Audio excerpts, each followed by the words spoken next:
En Afrique, les morts ne sont pas morts. C'est ce que les anciens disent, et c'est ce que l'histoire de Mama Assitou a rappelé à tout un peuple. Tout commença dans le paisible village de Djegbadji, réputé pour son marché animé et ses mets traditionnels. Là-bas, au cœur de la place centrale, une femme du nom de Tanti Sita vendait chaque jour des plats qui attiraient des foules venues de très loin. Sauce gombo épaisse, riz gras parfumé, pâte rouge, feuilles de manioc pilées au mortier traditionnel.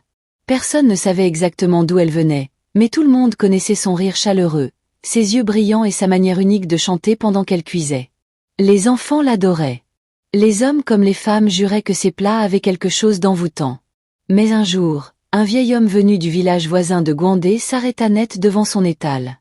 Il recula d'un pas, l'air abasourdi. Il la fixa longuement, avant de fuir la place sans même prononcer un mot. Ce vieil homme, c'était tonton Lamine, le neveu de Mama Assitou. Arrivé chez lui, il réunit immédiatement toute la famille. « Je vous jure sur la tête de mes ancêtres, j'ai vu Tata Assitou vivante à Djegbadji. » Sa sœur éclata de rire. « Tu as perdu la tête? Elle est morte et enterrée depuis 10 ans. On a même assisté à sa veillée funèbre. Tu te rappelles de ses funérailles? » Mais Lamine insista. Les anciens, troublés, consultèrent les signes, observèrent le ciel, prièrent les esprits. Finalement, 5 membres de la famille décidèrent d'aller à Djegbadji pour en avoir le cœur net. Ils arrivèrent un samedi matin, lorsque le marché battait son plein. Et là, elle était bien là.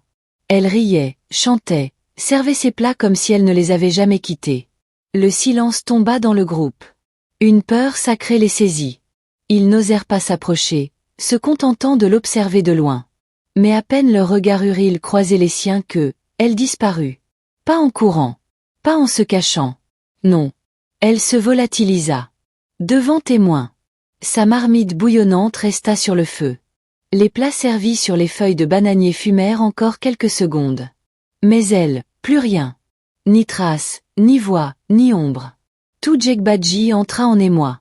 Certains dirent qu'elle était un Zangbeto, d'autres une revenante venue accomplir une dernière mission. D'autres encore murmurèrent qu'elle avait été injustement enterrée vivante, et que son esprit n'avait jamais trouvé la paix.